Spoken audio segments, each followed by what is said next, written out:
Just waiting for all the streams to come on board. Winning. Are we live? Are we ready?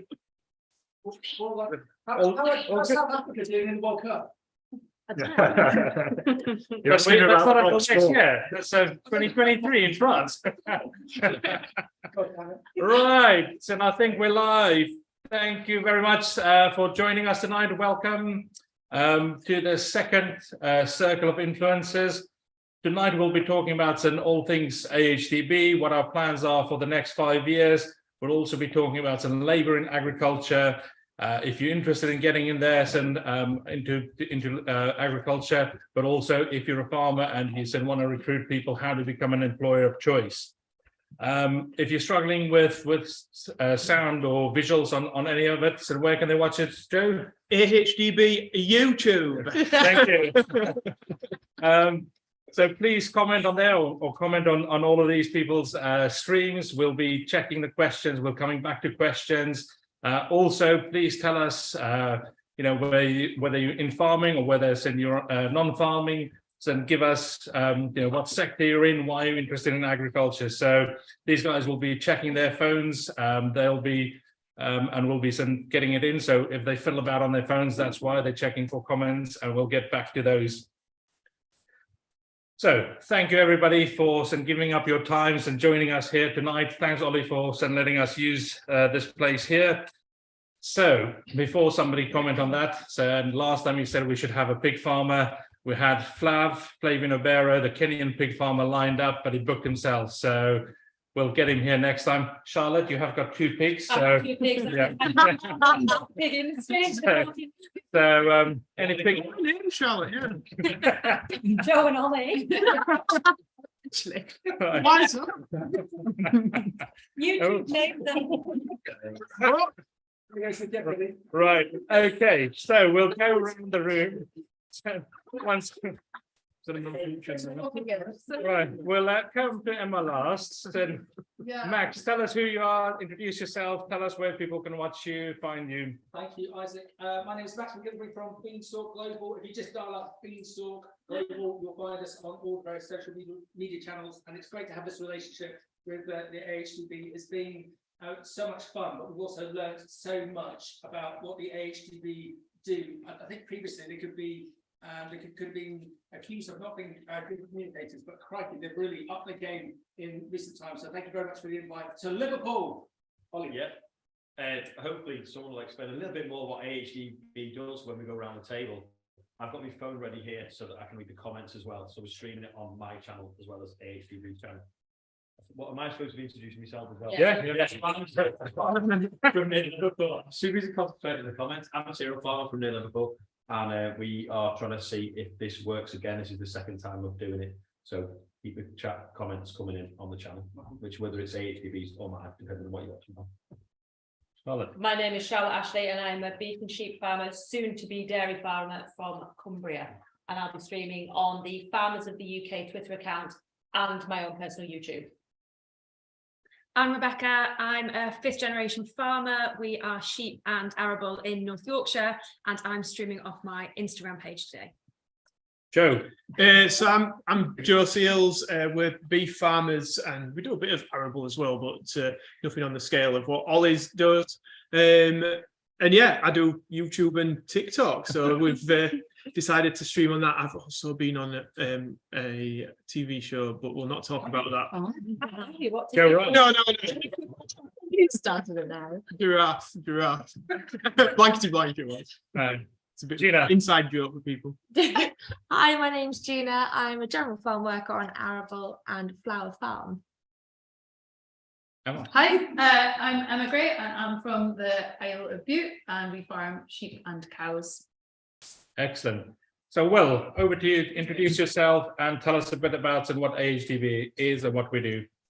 Lovely. So, hi everyone, I'm Will Jackson from AHDB. So I look after all the outward facing stuff for AHDB. So kind of do a lot of the oversight in terms of what we do, how we talk about it, and and everything we do on the ground with farmers, right through to what we do on social media now, which is absolutely mad compared to where it was a little while ago. So I was just going to talk through just a little bit about who we are as AHDB, and then I think we're going to have a bit of a chat about the sector plans that have come out over the last little while. So who are AHDB? We are the Agriculture and Horticulture Development Board. We love a bloody acronym at AHDB. Everything's got an acronym. And essentially we're the levy body for the agriculture sector. So for every beef animal that's slaughtered, or sheep, or ton of grain, there is a levy on it. And then that levy all gets consolidated into a big pot, and we try and spend it in a way that is going to benefit all farmers and all the sectors. So it's about, in the different sectors, it's slightly different, and we'll get into kind of what the detail of that is, but it can be anything from marketing to looking at export markets to looking at on-farm meetings and helping farmers improve what they do on a day-to-day basis. So we do a wide range of things, and the aim of our organisation is to do things that levy payers can't do themselves. So you can make a real difference on your own farm or in your own business. We're here to do the bits that you kind of aggregate up and you can't do, because I mean, Ollie's obviously the most famous person in the world now, but he still can't afford to go and put an advert on TV to be able to sell more grain or whatever it might be. So no, but you can put it on social media. That is true, and so that's another part of it. So we try and do that. We try and do that bit that lies over the top that helps everybody be able to deliver. So that's kind of who we are as an organisation, and we do a real wide array of stuff, and I think we're going to get in and talk about that a little bit now. Yeah. Tell us a bit about the sector plans and what we're doing with that, and then we'll get some everybody's opinions on that. So yeah, so I'm really looking forward to everybody's opinions on it, and especially the comments, because it can be very different depending on which audience I'm in front of. So sector plans. So we've got these sector plans, and I think you've got one that you can show up to the camera there. That's the beef and lamb one, and that's the one I wrote, so that's obviously the best one. Okay. And so we've got them. So we work across 4 sectors: cereals and oilseeds, pork, dairy, and beef and lamb. So they're the 4 sectors we collect levy in. So what's happened over the last few years, I think it goes back to the point you were making before about us probably not being the best communicators in the world, is that there was a lot of work going on, but actually had we connected with levy payers, did people understand? And so we made a commitment a couple of years ago where we were going to go out and ask everybody what they thought. So what's important to you? Like in all your businesses, what did you think the most important thing that AHDB could deliver for you were? So we went out in the spring and we asked all levy payers basically that question. There's a list of things. Can you tell us on a scale of 1 to 5 how important this is? And then that's kind of been all those results were taken and kind of put together, and then went to our sector councils, and they're the levy payer representatives within AHDB.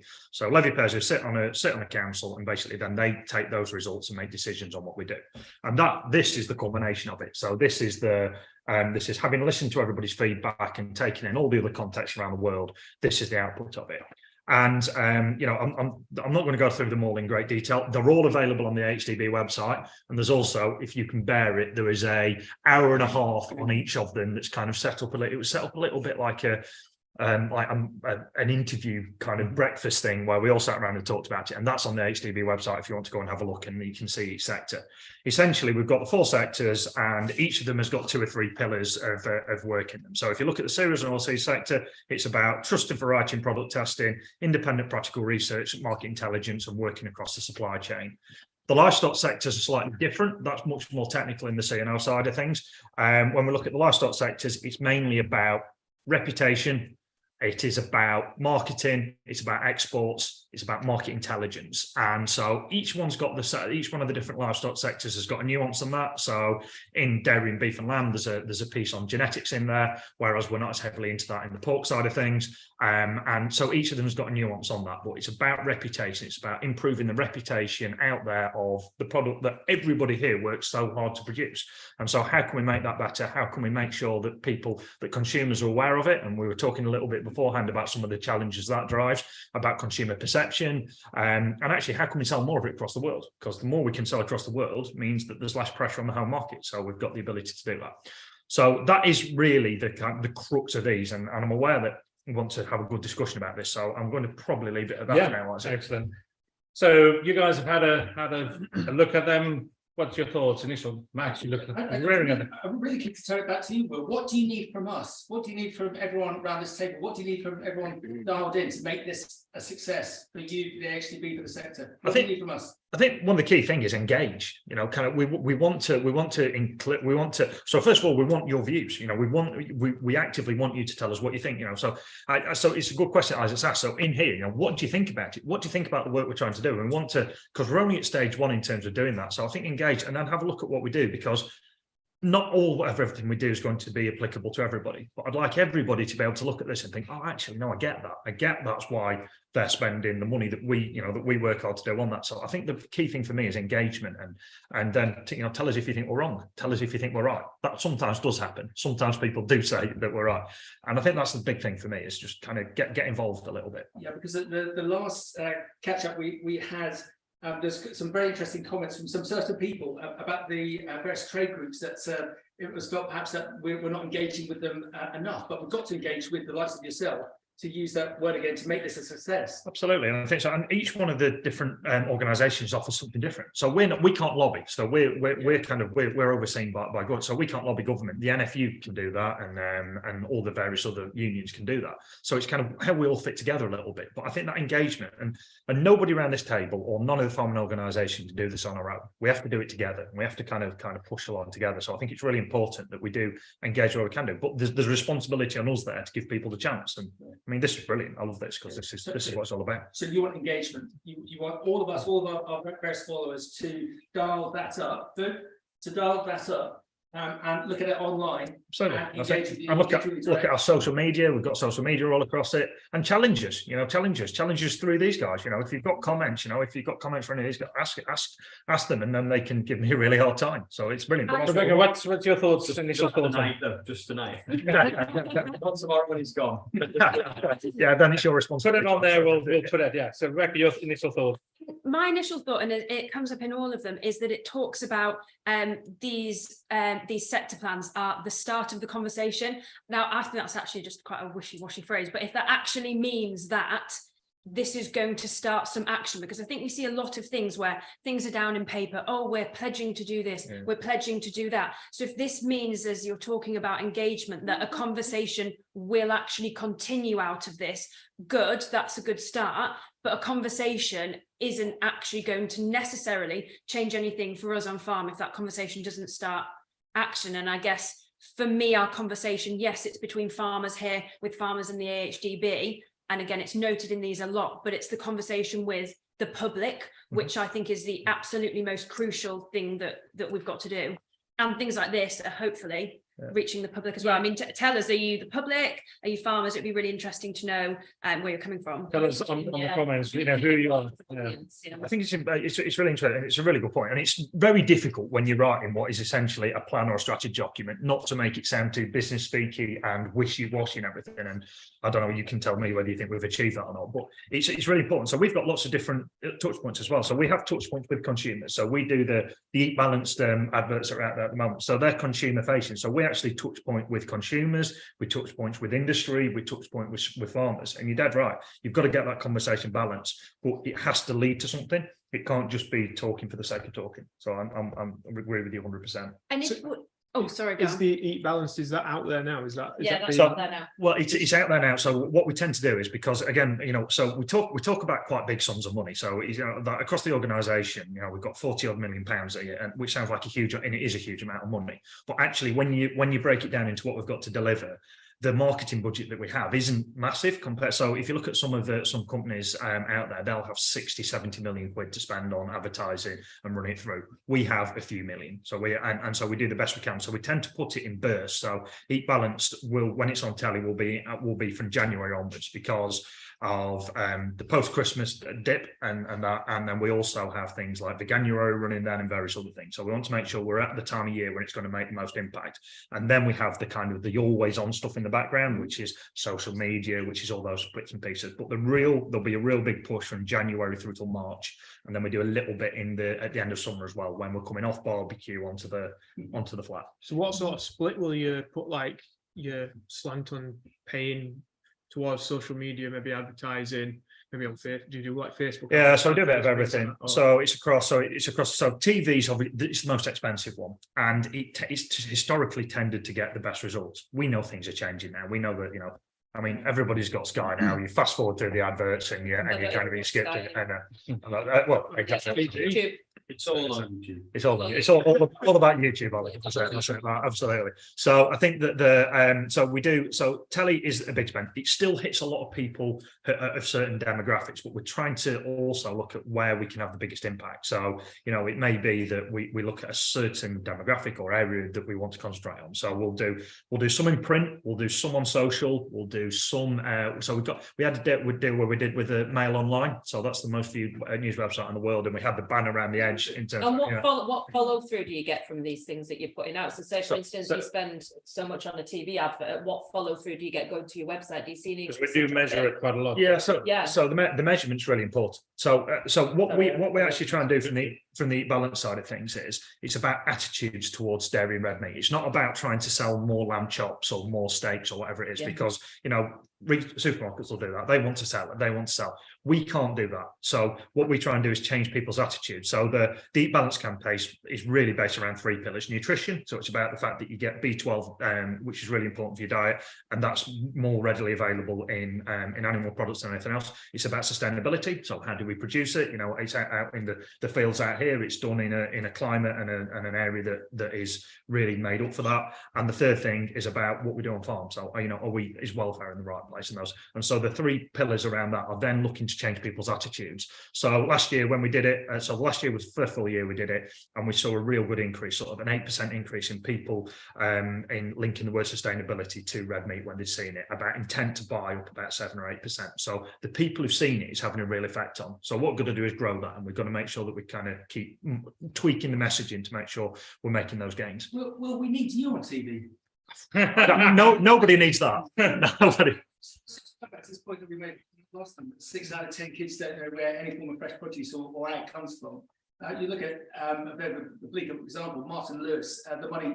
Yeah. Everyone goes to him. He's got no financial qualifications himself, but he's just picked it up and realizes what works and what works for the common man and lady. We need someone like you to be out there front of base and just telling it as it is, being on the chat, it's been on the Graham Norton, but to actually get that across, could we do that? Isaac, can we do that? And it's, Are you going to get me on telly? I think I do here well. I'm on YouTube. I'm on YouTube already. Like herding cats. So we've had a few comments coming in. Really fun things, and just remind people, what are we discussing here? What's the point of this meeting? So we're talking about AHDB, how we plan, some of the plans going forward. How we spend the money. How we're spending farmers' money. Off my it was YouTube, I think, and is Red Tractor part of the AHDB? No, so Red Tractor is a separate organisation. So AHDB and Red Tractor are separate organisations. We try and link with Red Tractor and other ones, so it's important we have conversations, as I was saying before, about linking together. I think it's important as well to say that AHDB collect the levy off all the farmers, but you don't actually know where all the farmers are because of the way the system is set up. So the whole point of this event is we collectively round the table know all the farmers. So we're not here to give you information as per se tonight. We can direct you to it, but more importantly, we want the information to come back in the comments so that AHDB can make sure that they're spending our money in the right place. Agreed. We need to keep in mind, because if someone's just tuned in, they'll be like, well, why are these people sat around this table? What are AHDB doing? I was going to ask a question about the TV side. So obviously you've seen some success in that, but from my perspective, and I don't know with anybody else, we probably need to be targeting younger people, and something like this is a more online platform, but TV, I would say, and I couldn't tell you the stats, but is not really a younger demographic. TikTok is. So exactly. So how do you transfer quite serious, quite heavy messages at times to a more interactive and more online audience, and people who want something really instantly in simple form, often video form, or how do you transfer that? Is TV going to be outdated, basically? It's a really good question, because we've got to make it interesting and accessible as well, haven't we? It's not just about, we can't just sit there and blandly throw facts out. So we've got a social strategy in terms of trying to how we can translate some of those into really quick kind of things that are going to engage people. I think TV at the moment is still an important medium, and it is still an important kind of get a way of getting to people, but we've also got to make sure we're putting plenty into the to other anything, because you're right, and especially if you look at things like, you know, lamb, especially, and other things, the younger generations aren't eating as much as they were, and you know, it's been propped up potentially by older generations and different ethnic groups. Yeah. So actually, how do we get into making sure that the people who are having less of it are doing more? So we will really focus on that. And people don't like to go looking for the information. It needs to be fed, you know, that's It's the our reason job why to give people it them. like TikTok, things like TikTok work, because all you have to do is scroll and it just keeps coming up and coming up. Whereas TV, you can look at something, you can maybe engage with it, but there's not a link to click on with TV, or there's not something to follow directly. And do you know what? We're all lazy. We're all, you know, a bit uninterested in things like that. How do you get into the Alexas? Because I've got an Alexa, and every morning it starts putting recipes on, and then you can click it and it does it. Yeah, so I mean, I am not this is not my absolute area of expertise, but I think, but it's interesting though, because we do stuff with recipes, and we do things, because, you know, at the end of the day, we want people to use British product, whether it's, you know, whether it's wheat, whether it's barley, whether it's beef, lamb, whatever it is. So we pull recipes together. We pull recipes together for all sorts of different markets and ethnicities, but depending on what people want. So all those side of things we can link in. So I don't know, I can maybe go and find out how I get on your Alexa in the morning, and you can knock up a lamb hot pot at lunchtime. Sorry. All right, go on, Ollie. Just on the recipe. Do you have an Instagram account where you put a picture of something that looks amazing? Yeah, so we do. So we do. So actually, what we have is we have some consumer facing. So we've got there's a difference in terms of what we do. So when we're talking to farmers, it's very, very different to when we're talking to consumers. So we've got consumer facing channels. And we'll put them in the link on here, because I can't remember what they are now, and I'm sure that Pegs will be able to put them up. Simply beef and lamb, love pork, and we eat balanced. So they've all got their own channels that are consumer facing, whereas our AHDB channels are the ones that we will talk to farmers about, and it will be probably a little bit more depth and informative on that side of things. Whereas the consumer channels are right, okay, in your face, we're selling you this. Emma, Do you have someone who can look at the algorithms on the internet? Because when people start typing in what, you know, about food and about different diets and stuff, it tends to be the sort of meat free is pushed a lot. And I think it would be good if you had someone who could challenge that sort of algorithm. So it's interesting in terms of that. So I know a lot of companies will spend a lot of time on SEO and making sure that they, you know, that they can higher up the Google search and everything else, you know, and we've got a limited resource. So we use the resource the best way we can, but what we try and do a lot is we try and challenge disinformation. So we've done a lot recently. So we've got a team who work on the reputation, and they basically look at what's been put out. So we've had 3 or 4 complaints upheld against advertisers. So one against Quorn, one against the Meatless Farm Company, and 2 or 3 others. Oatly, yeah, of course, yeah. And so, but the Meatless Farm one, they put an advert out there that was basically saying, eat this and you'll feel great, based on no fact or science or anything. So we challenged it through the Advertising Standards Authority and was upheld. So they had to withdraw that advert. So, and there's a link on the AHDB website again that we can put in the chat on here. If you see something that you think, right, that's rubbish or that's not true or whatever, we can then have a look at that and say, right, okay, well, do we challenge that? So we've had things change quite regularly on the BBC website, because again, they you know, they're not always using the right evidence or the right background to be able to deliver that. Universities, so lots of universities at the beginning of the year saying, oh, we'll go meat free. Well, we've had conversations with them and said, actually, are you looking at the right facts here? And that's changed some of a change in policy. So we do try and challenge misinformation. I think there's a limit to what we can do in terms of the Google search, because I think there's a lot of money and time been put into that, but we can kind of do what we can in that space. so I've got a couple of questions. One on Joe's YouTube from Roger. Are AHDB going to put some adverts on YouTube? And then also one on Rebecca's from John Smith saying about schools and educate young people. So tell us a bit about the work that we do there. Okay, so the first question about adverts on YouTube, we're looking at all social. So how can we get as wide a ranging as possible? And the team are looking at that, and you can paid for and really, again, it's you guys as well. You know, how can everybody out there, word of mouth and everything else. Education, really interesting and really good point. So you will, if you look in the sector plans, there's my plug. Education scored really highly when it came back from levy payers. So we're looking at basically doubling our investment in education at the moment. We've got an education team who work very hard on this, and it's about getting into schools and getting a bit of understanding about kind of new, because the biggest impact. Can I stop you there? You can.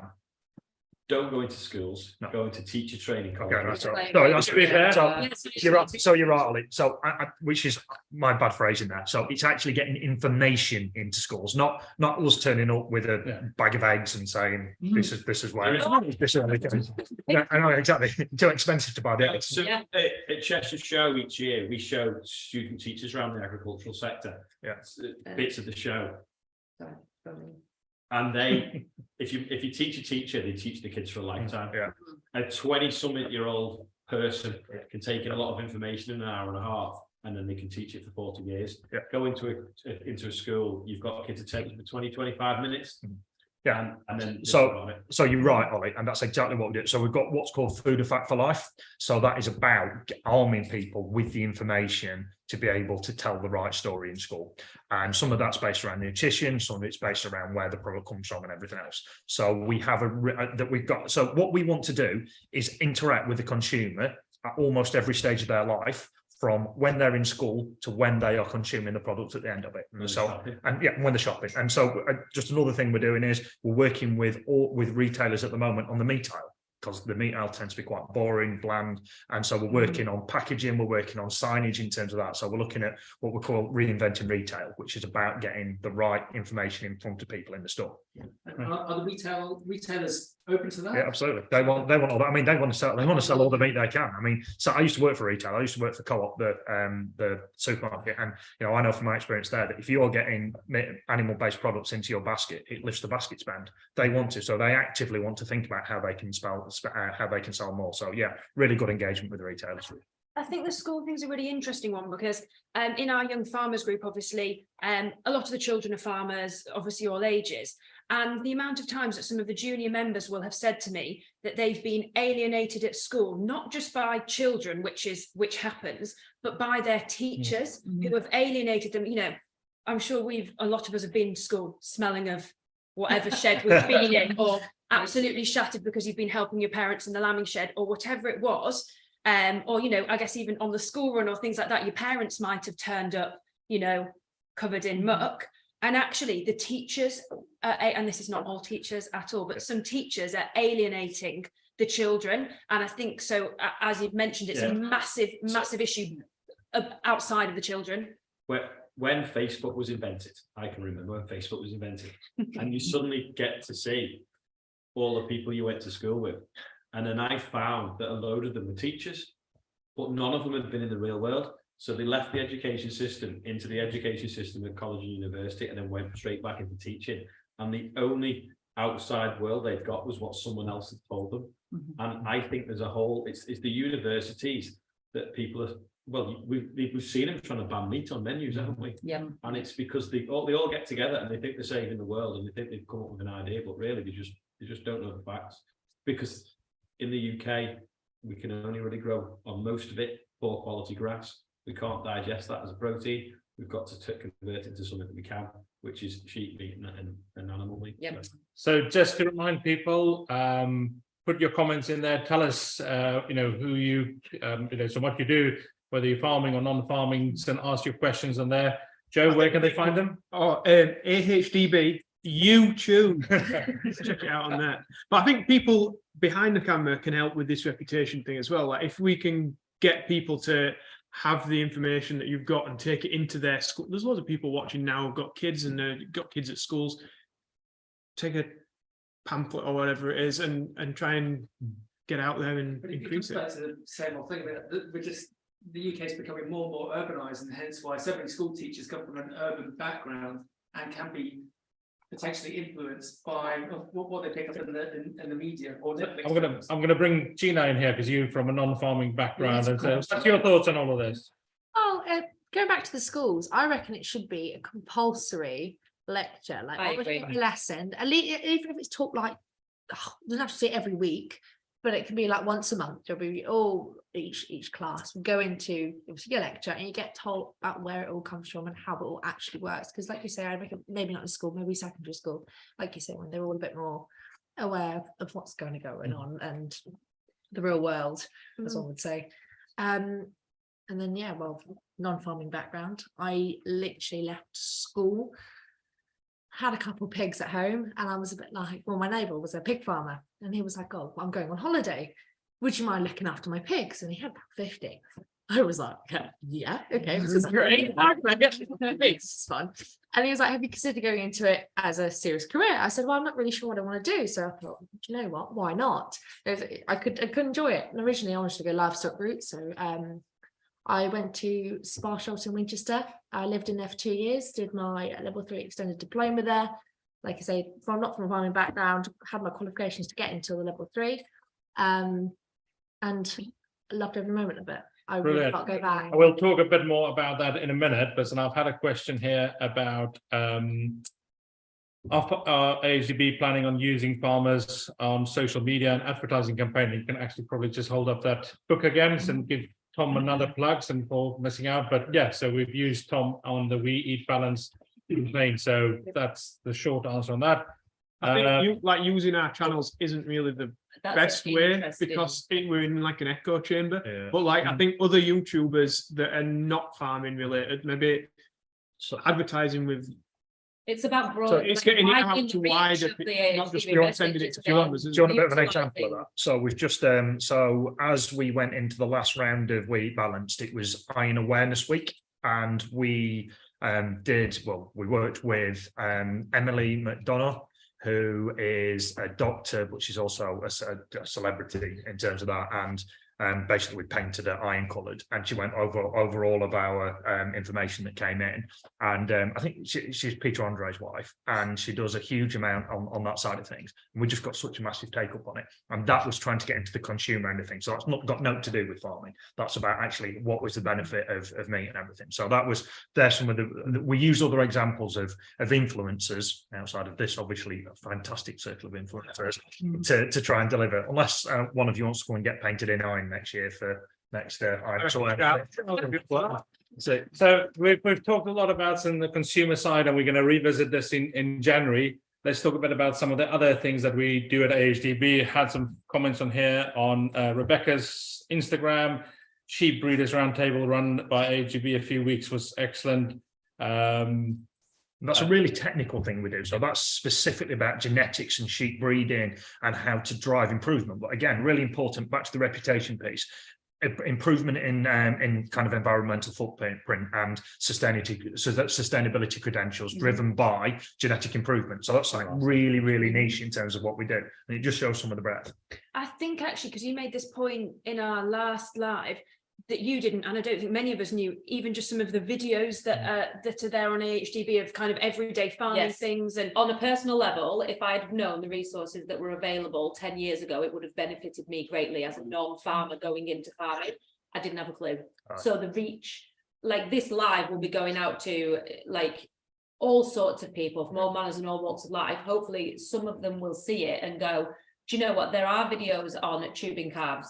There are videos on airflow in sheds. If you are looking at putting a new shed up, there's specifications on how high your heel stones should be when your cows walk backwards off them. These are all things that I like. Roy likened it to a giant filing cabinet on top of your silage pit. All the information is in there, but no one's accessing it. And that's the bit that this is just throwing it out there and hopefully catching some people that didn't know the resources. They're already there. The research has been done. It's just whether farmers choose to go and look for, instead they'll go and spend 4 hours on Google looking for things, when the research has already been done, they might as well access it. There's a huge amount in there, and that's where we need to keep banging this. Ian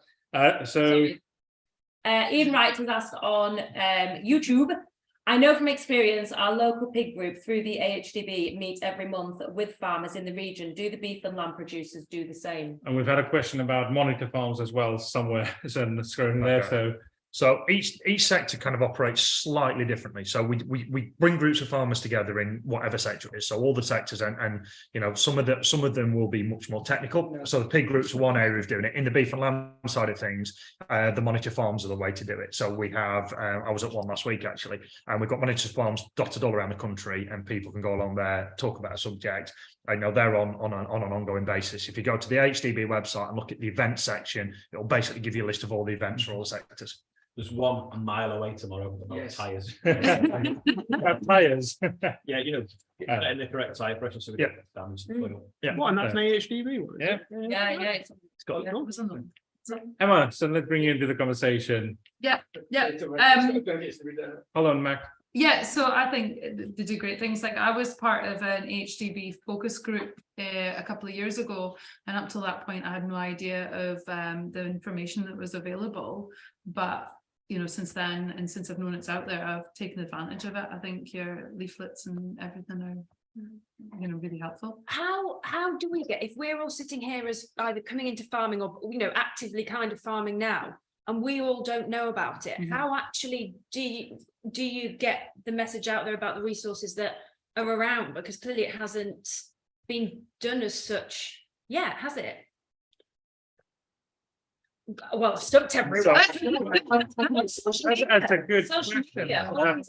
That's the million question. All these people, like, I mean, I don't even know how many people are live on the stream, I can't see, but all of them people would possibly. Maybe there should be some sort of communication, you know, when you get your sheet at the end, when you've sold your livestock and you can see the levy comes off, maybe there should be a communication there, a website or something, so that people know exactly, look, I've paid this, now I'll see what I'm getting from a levy. Like council tax. I think there's a bit of a reliance on others then as well, because we don't own that. So I think Ollie touched on it earlier on, but we don't actually know who all of you are. Well, I know who you are because you're here, but in terms of levy payers generally, because the levy is paid through the processes generally, we never get to see the individuals who pay the levy. We've got our own database of producers, we know who a lot of them are, but we don't know who everybody is, so we can't even send an email out to everybody because there'll be a load of people who don't catch it.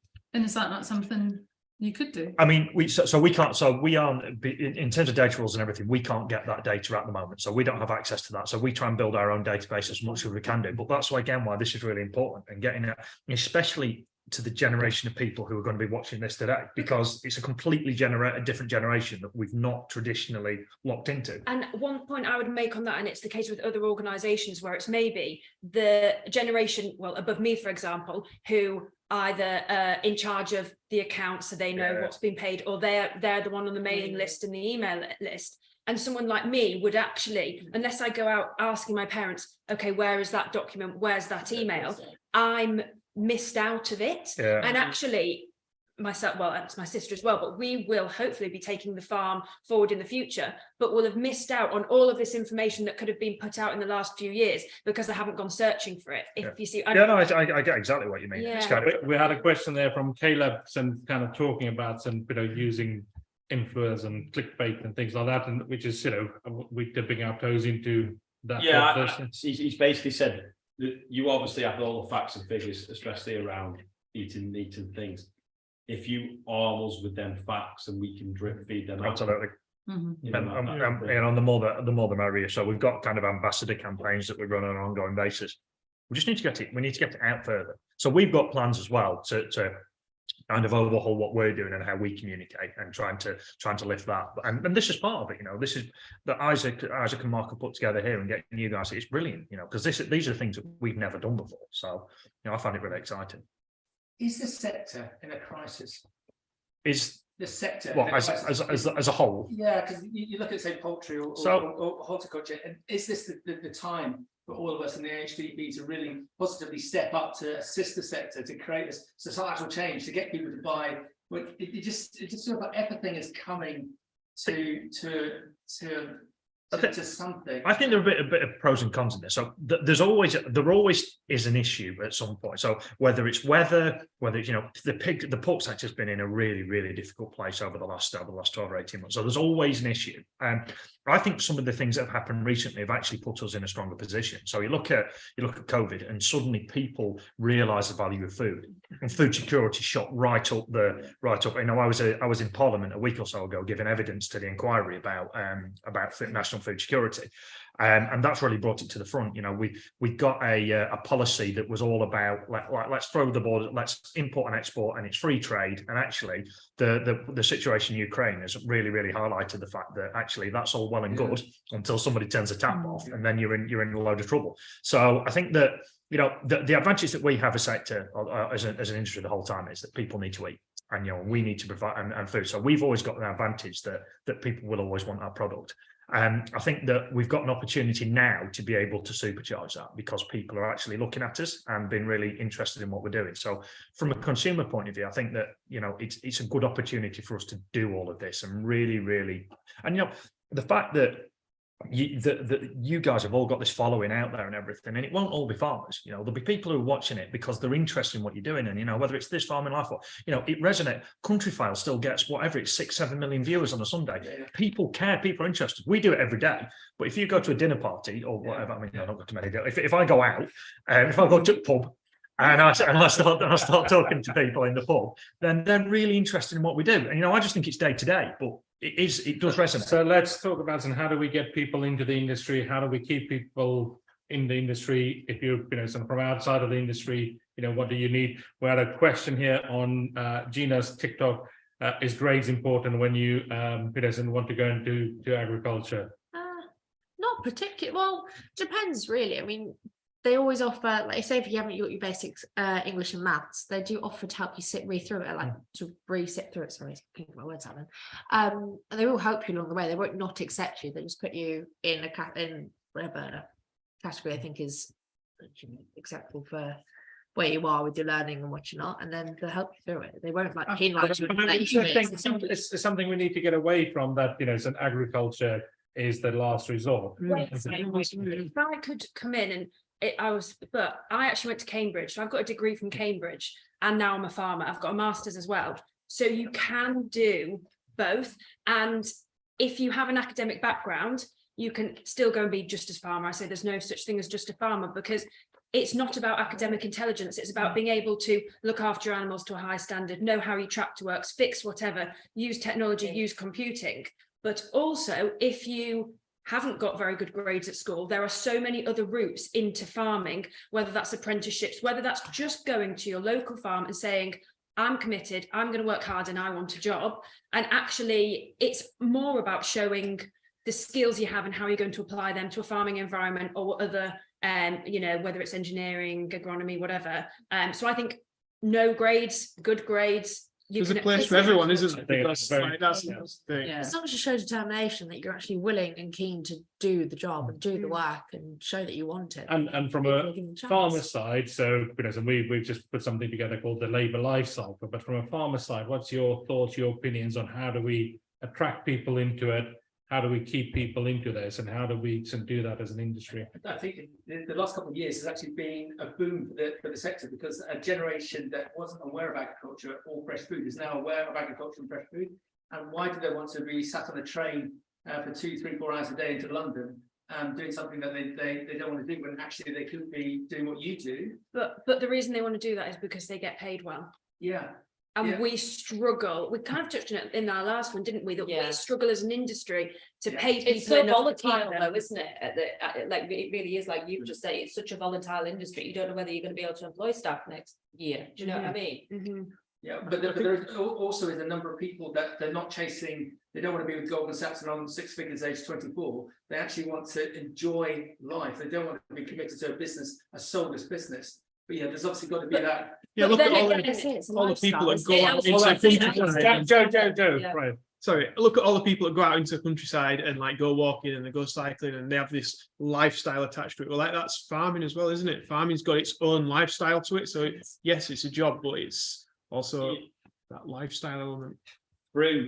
Through social media and the stuff I do, the amount of people that are sort of, I suppose I'm probably middle-aged, that watch the channel, they're in a job they don't like, they'd love a job on a farm, but they feel they've missed out because they didn't do it from the age 16, 20, whatever. But did you speak to the lady as well? So our local college to here is starting up, I think, was it a boot camp? Boot Yeah, camp, boot yeah. camp, yeah. So basically, the people that haven't got a job. Myescott College. Myescott Myescott, College, yeah, or if they want to retrain, they go on, is it 16 16-week weeks. course? And they're going to teach them whether it's fixing a fence, driving a tractor, livestock, and all this, so they can literally reskill themselves wherever they are in life. I mean, if you're 16, you could go on it, but also if you're 45, you could. And then the It's idea over is, 19-year-olds. is it you can end up on it. But the good thing about that is the people that are 40 in life, they've got commitments, they've got children, probably they've got a mortgage, and if you do go working on your farm, they'll stay on it.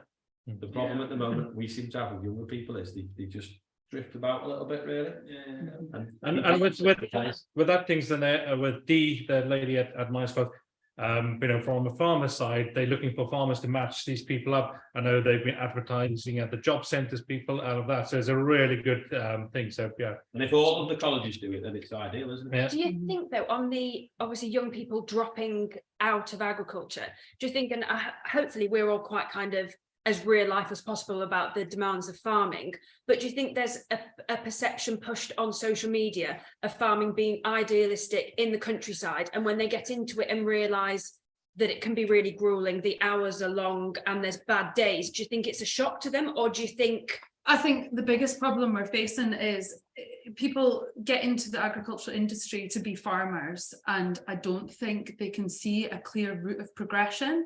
So they get in and they become well, it's certainly my industry, they become shepherds and stock persons, and they want eventually to work for themselves and be farmers, but there isn't a stepping stone.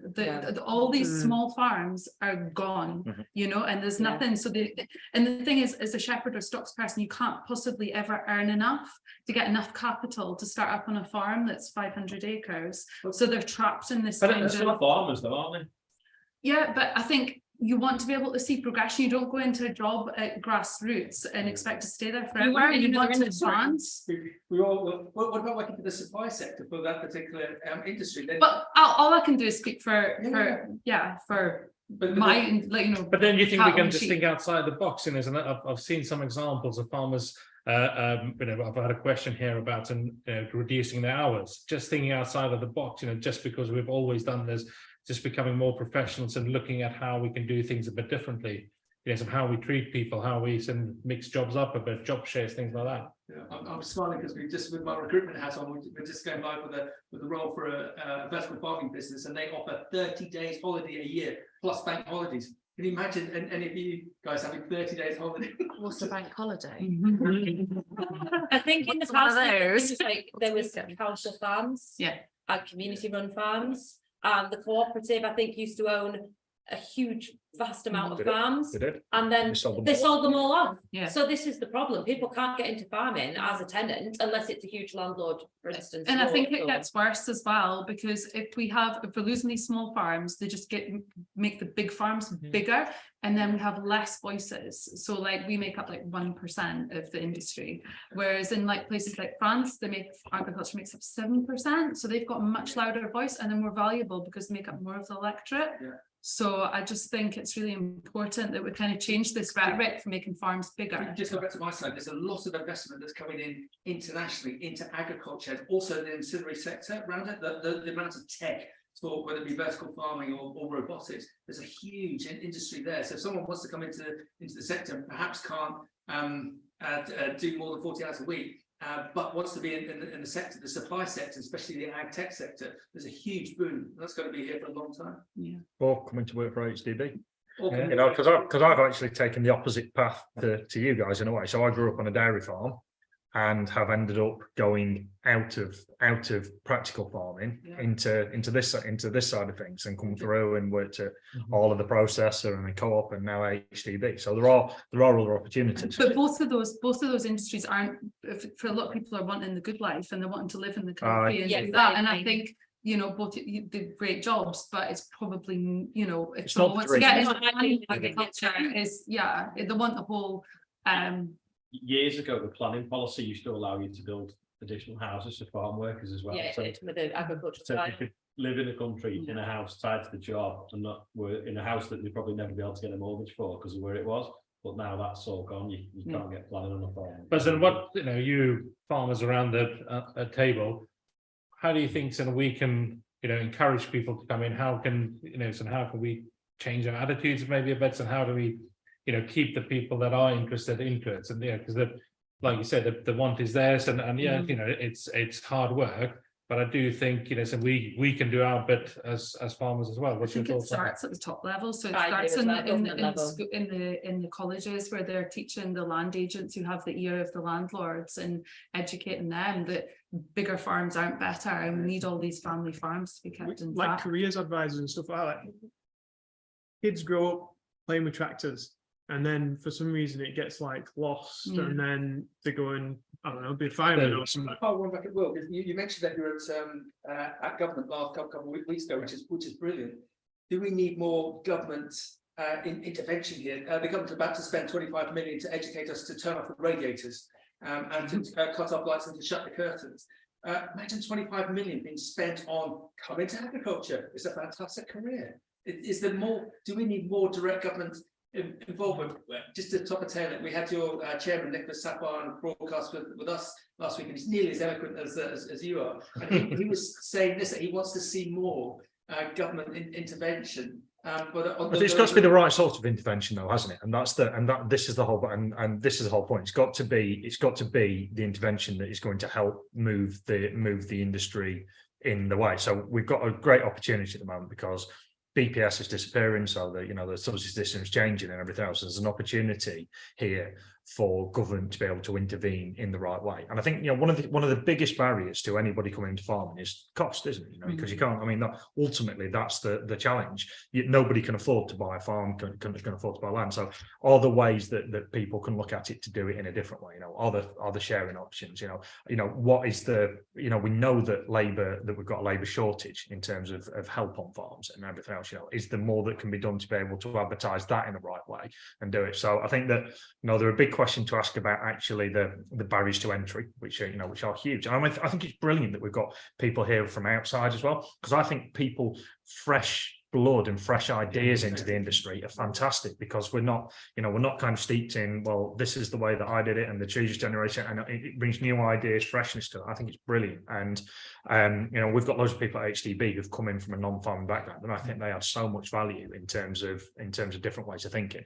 But yeah, I think government need to think about how they are using their interventions at the moment for the sector in a lot of ways. So about how the subsidy system's been replaced, how is that going to work in sustainability, but also how are we going to have a future, and how are we going to have that pipeline of succession? Yeah, have we got a zombie government at the moment? We won't go down that. I wouldn't necessarily.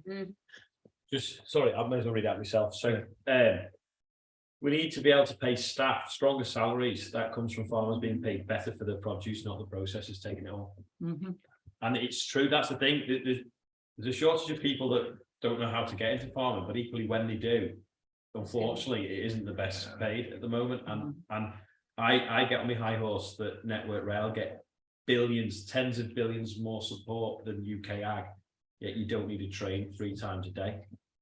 And when we're importing £50 billion worth of food a year and only 52% self-sufficient, I don't know whether it's the AHDB job or what, but why aren't we telling government to help this industry out? Because if they give us 7 billion, we could probably produce an extra £20 billion worth of food, pay people better, provide employment, and not have 20 billion leaving the economy every year.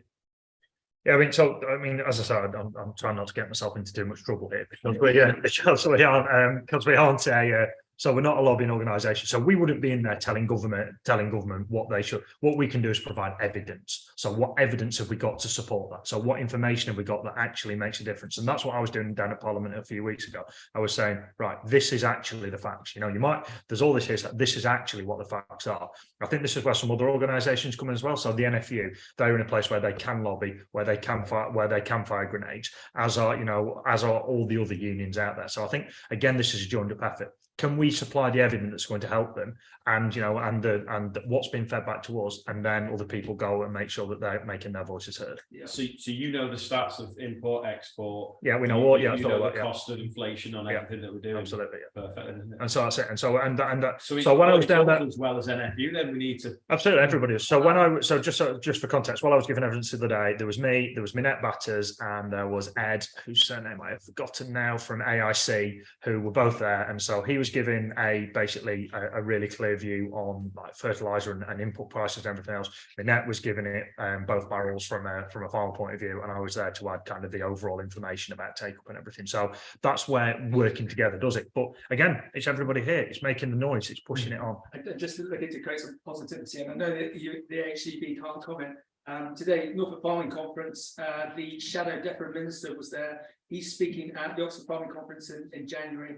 It's apparently very difficult to get anyone from DEFRA to go speak to anything. If there is a change in government in 2 years' time, the Labour Party has been heavily lobbied on a positive basis by the sector, so we might see some positive changes if there is a change in government a couple of years down the line. Positivity is really important, because we are in a brilliant industry that is fantastic, that is feeding people, that is a joy. It's a joy to work in. It's absolutely brilliant. I'm sure everybody around here loves what they do, and there aren't many industries where you can say that, where people, and we're doing so much good to everything, and so there are so many reasons to be positive. And always come back to the fact people are going to need to eat. There are more mouths to feed. So whether that's in this country or abroad, there is a really positive future for us. And there is a lot of positivity, though. I get that public support for British farmers and looking for, well, I say the British flag, that's not always the best thing to do, depending, but looking for those things. So if all these things are in place, and supposedly we've got public support, supposedly we're doing good things, why can we not even break even in some cases and make a profit? And I think there's a lot of problems in the supply chain. We've seen that recently with more than one sector. So is the AHDB doing things in the supply chain to try and redistribute, or show, do you have the evidence to show where it needs redistributing? Because I talk about that, I'm like, yeah, it just needs redistributing in the supply chain, but I don't really know how, where, is that where you? So we're not really here to. We're not here to negotiate in the supply chain. We're not here to say who's doing the right and who's doing wrong. Again, there's some evidence that we can provide to be able to do that. I mean, ultimately there has to be enough in it for everybody, because if there isn't, processors haven't got a product without farmers to be able to produce it, and vice versa. If there's no processors, you've not got anywhere to sell your product, and there's nowhere for it to get to the end consumer. So it has to be enough for everybody to do that. We can't get into the kind of the how it is, and so we get a levy from the processors as well. So it's not just farmers. We get so beef, for example, £4 and 5p from the farmers, and £1.20 from the processors. So we're working we do work across the supply chain, but it's not our job to say you should be paying this or you should be paying that. I mean, we can give evidence in terms of pricing and what people are paying, but it's and a big part of what we do, which we haven't actually talked about, is market intelligence data. Yeah, we do a huge amount. So that's for anything from wheat pricing and future through to beef and sheep prices. What's happening now? What's happening live weight? What's happening? There's kind of like literally a wealth of information. So back page of the Farming Press every week, all the prices that are done in there come through us. On the remittance from the auctions, when it actually says this is how much we are taking from you today, could you somehow get information? I know you say you don't have access to each. Yeah, so some of it. So we do try and work with them, but ultimately it's down. So I think that on the arrangements and the kill sheets and everything else, there's a certain amount of information on there, and it's quite valuable kind of space for them. So, and they have helped us out previously where they've put some information on. So when we did the Shape the Future vote, they put some information on there about a link through. So we have had some of that in the past, but I think that it's difficult because there's a limited amount of space there, and I'm sure that everybody would want a piece of it. But again, we have to demonstrate value in what we're doing, so that people can sit up and in the process lights up and think, well, actually, this is a really good message. We want to get more of it out there. We want to get more of it on there. So all this is incumbent on us doing a good job at what we do, because it's all right me sitting here and saying, oh, look at this, look at all these things we're doing. Unless we can actually do that and prove that it makes a difference, it's all rubbish. So we are in so that's what we're trying to do now, prove exactly what we're doing as well. Changing the subject a bit, Emma, one on your Instagram from the Rainbow Farmer talking about diversity and a big subject, and we should maybe come back on another time talking about that. But so what's your thoughts on that, to get more people and more diversity into the industry? Yeah, it's a tough one, isn't it? Because it's kind of like the last stand. It's very dominated by, well, middle-aged men, isn't it? Yeah. The whole industry. White middle-aged men. Yeah. Yeah, pale, male and stale. Yeah, Yeah.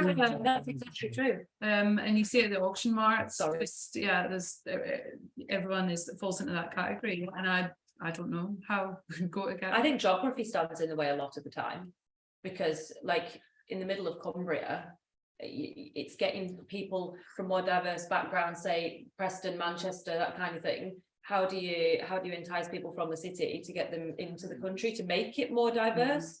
It's not a case of like, oh, there's no black farmers. Well, that's because they've never had the opportunity. It's getting people connected and bridging that massive gap. And I think that's a really hard thing to do. Even what you talked about, Ollie, with like the housing things, affordability of housing is going to stop you coming from a city and potentially on the whole cheaper housing, depending on which city and where you are, into, quite frankly, an unaffordable village, rural country environment. You just can't do it. That is one of the biggest barriers to entry. You're not going to have anywhere to live. Geography is huge and you can't change it. It's a physical barrier, isn't it? It's not like, oh, it's a mindset. It's someone traveling. There's a lot of farms around cities as well, though, Well, yeah, there is city farms. And it's coming from. So we kind of officially came to the end of it. But are you guys happy to carry on for another 15 minutes or so? Loads of questions coming in, I think. So yeah, so let's carry on for a bit more. I was just going to start on that point about diversity and everything, and it is a real challenge, and it's probably back to the same challenge we're talking about even getting labour in. So like it's getting anybody into it, no matter what ethnicity or whatever. But I have seen over this last few years actually lots more women coming through, and there's been a definite noticeable change for me over this year in everybody I work with. There are more and more women coming into senior positions and everything else, which I think it's diversity and everything adds different views, it adds everything. I think it's brilliant. And there are some really good champions. Even We here have today. Thebe, and he's done a Nuffield scholarship on that, and the Flavian that we'll have here in January. So it's normalising it. Ollie, we're pretty much outnumbered here. But another college the other way, Reese Heath, one of their courses this year, an ag course, I'm not just sure which one, actually has more females on it than males. Yeah, really? Yeah. But just back to the house prices, there's a reason house prices in rural locations are dearer, and that kind of because everyone wants to be there. Well, everyone also wants to work on a farm, but how do we get them on it? That's the thing, isn't it? It'd be great if we could pay them more. I think that's the main problem. Yes, it is. Paying more. Say, for example, you are in the city having a fairly well-paid job, because farming isn't exactly up there on the paid grade job. You want to go into farming, live in the countryside, but you're going to have to go. Same time, you want to go into farming, and you're like, hold on, I'm getting set amount a year, and then I want to go into farming. It's going to drop right down because it's not a high-paid job. And then you go, oh, then I can't. but there's other benefits. So there's an outsides and all of that. Back on your comment earlier about some big farms, with this labour life cycle, we did some case studies and some of the podcasts that we did. And actually, since some of the smaller companies, people like the fact of a smaller family farm, actually you've got something to sell there. Yeah. We think, but actually that spirit and community that you've got a big selling point there. People want farms, not factories. They love the idea of everything in this sort of little family unit, and I think that's kind of borne out by the popularity of shows like Our Yorkshire Farm and like The Country File. I think we where we are, we don't really suffer with labour. Like I will get quite a few people every year. I probably have about 5 or 6 people will turn up into the yard wanting a job, but we are close to 3 major towns. Yeah, it's geography again. See where we come from. Historically, there wouldn't be a shortage of labour because there would be umpteen young families in the village, and obviously the sons would be recruited to come and work on the farm. That was how it worked. They're all moving out, they're moving away, and they're all holiday homes. It's a different thing altogether now. It's not just a farming crisis. I think it's a national. So just as we drawing to So we'll go on for a little bit more, but if you're watching, listening, wherever, so can you put on there future topics you want? And there are loads of questions coming in, but tell us where you're from, tell us, what industry you're in, what sector you're in, but also future topics. So before we shut off, so we can have that for future, because yeah, it'd be nice to know if some of the people watching aren't farmers, so we can see what the demographic is. yeah, what the demographic is. So if you can comment, do that on all the different streams. Can I just quick go back to on the salary one? Just we picked up in the last couple of months that I won't name numbers, but farm managers on arable units in East Anglia, they're getting significant pay rises because just like all of us, we've got increased cost domestically, but also those employers know that they need to pay more to secure them. So that's actually causing a positive wage bubble. And I know it's such a complex thing because it's going to be unaffordable for some farms, but other farms that can afford to pay their teams of staff more, we are seeing that coming through quite significant sizes. I think it'd be very interesting to know, though, who owns the farm, how big the farm is, and have they got income from another source. I think food, feed and fertilizer are so high at the minute that you couldn't possibly afford to employ anybody. Yeah. And farms are trying to kit themselves out to be as efficient as possible. Therefore, they don't have to take on labour. That's more on the arable side in terms of No, it's actual true kit. for but us I was as going well. to say It's true for us, we're going into robotics, so we robotics. don't have to employ anybody. Yeah. And so that's- we'll be doing yeah. ourselves out of it by, maximising our efficiency. We'll, we'll shorten that But need. again, another reason for people to come into this into the sector, because it's not just driving the tractor, you're driving a computer, and to have all that skill set behind that, and the education that you'll need to do that would be fascinating to get involved with. I've had a comment from a nurse who's wanting to be a farmer and asking if this will be available to watch afterwards. She missed a bit on the retraining boot camp, which was a very interesting bit, which Ollie touched on. I mean, I don't know who else will be posting afterwards, but it'll be on AHDB, all of their feeds, LinkedIn, Facebook. You'll be able to watch this as a record afterwards. Yeah, it'll stay on. It'll stay on Yeah, our it's true, YouTube. Yeah, Yeah. and actually Instagram and the TikToks it falls And on. on day whatever 9, then you talked a bit about, or you interviewed the Yeah, I put it in that group. Was Yes, it last? you did. It was last Wednesday, last Thursday. So what day? go and crawl through all these things and you'll find it. So, and if anybody wants to, the first version of this is also on the AHDB YouTube channel. So there's lots and lots of stuff on there. So if you want to see a slightly more chaotic version today, it's the prequel is still available. Oh, yes, exactly. Had a question here about some smaller farms and what AHDB offer for smaller farms. Somebody said it feels like we're geared more towards bigger farms. So what's your comment on that? You guys, and what's your thoughts on that? So I mean, so just to start off, I think that the offering is, so the stuff that we do that's basically a halo stuff that's everybody. So exports marketing, that's everybody. It doesn't matter how small you are, how big you are. You want people to be buying the product. I think if you go down into it, there's lots of things that people can buy into on an individual basis, depending on if you want it. So there's a lot of advice on there. So as we said, some of the historical stuff about the technical work that we do and everything else. So I think there's a bit in there for everybody. But I think that the big ticket items are those things that kind of offer that go across everybody. Recommended lists is a really important one from an arable point of view. Really important.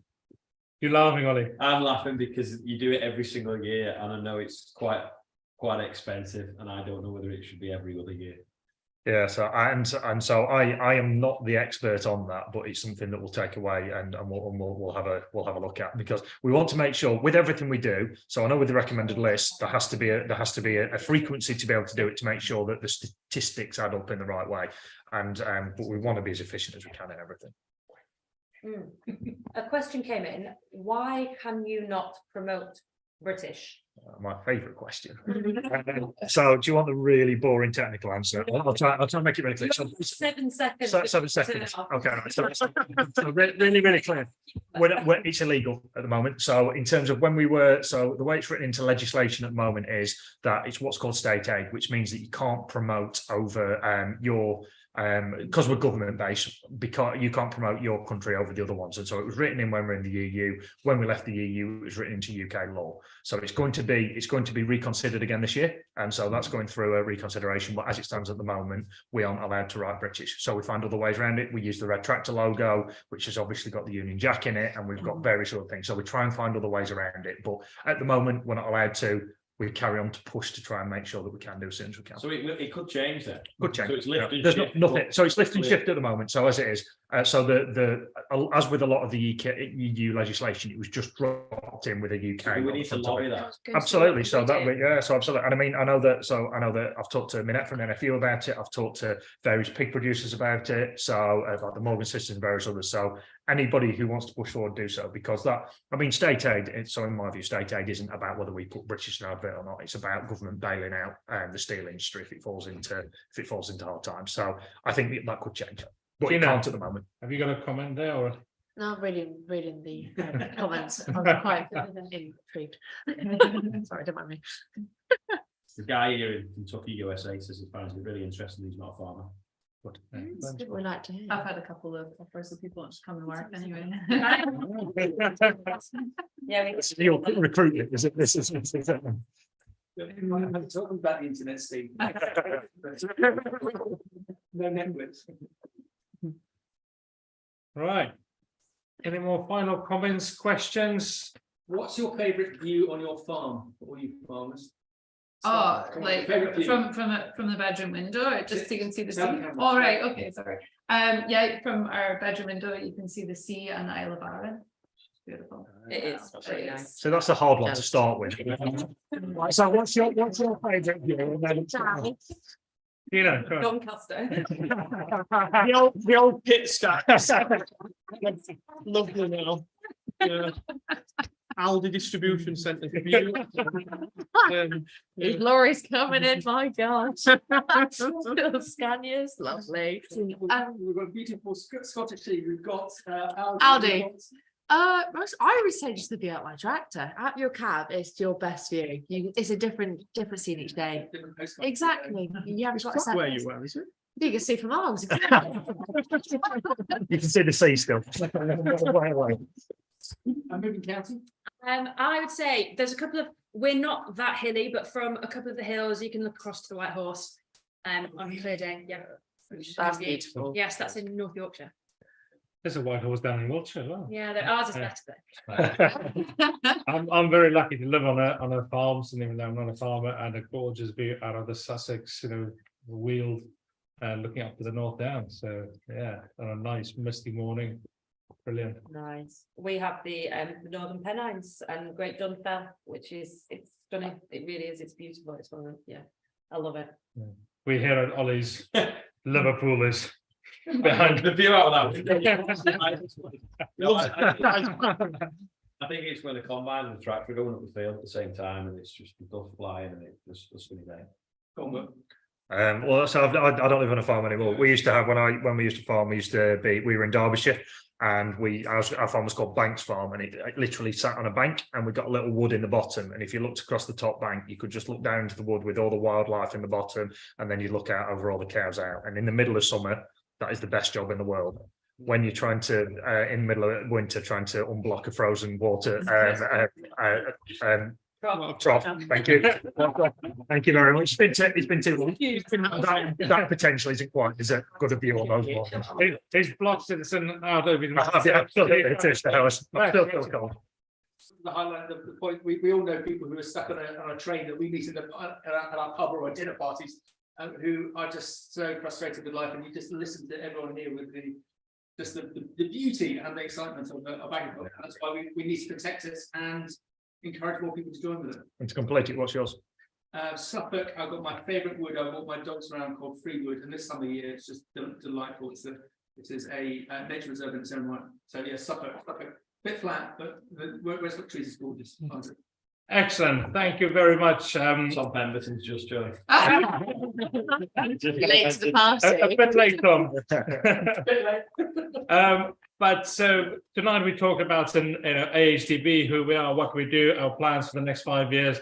Talked a bit about labour, how to get into the industry, how we can draw more people into the industry. You can find this recording on where, Joe? AHDB YouTube. And on all of that other stuff. So if we just go around the rooms and remind us who you are, where people can find you, how they can follow you. Right, Emma. So you can find me on Instagram and TikTok, but I'm not TikTok famous like this lady. I am Gina, as you all know. You can find me on TikTok and Instagram. And give your handles or whatever they're called. Okay, mine is Emma Gray Shepherdess. I don't actually know. You didn't know this last time, did you? I think it's just Georgina Samet on both. No, Gina Samet on Instagram and Georgina Samet on TikTok. There we go. Mine's simple, so it's just Joe Seals on YouTube again, and on TikTok as well, where I started. So yeah, Joe Seals on TikTok. Are you on YouTube and TikTok yet? Well, I'm not on yet. I'm not on yet. I need to start now. I'm on Twitter and Instagram, Will J Agri, and I'll answer any other questions you've got. Rebecca Wilson 722 on Instagram. I got asked that in Young Farmers. Why is it that number? And I'm like, it's not. There's probably seven. Ben 722. No. JD 6930 or something. No, sorry. You were up there. And That's the answer next time. Yeah. And then Becca Farms on YouTube. I've just started that, so could do with some subscribers. So I'm Agri Isaac and on Twitter and Isaac Agri Leader on Instagram. I'm nearly on 200 followers, I think.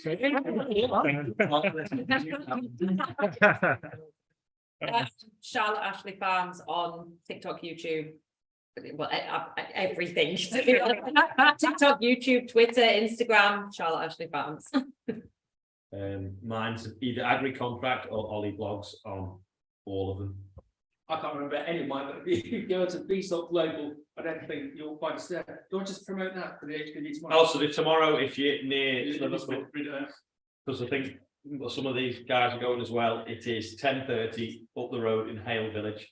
So it's about tyres, traction and compaction. Okay. Do you think the chap in Kentucky could make it? I don't know, probably not.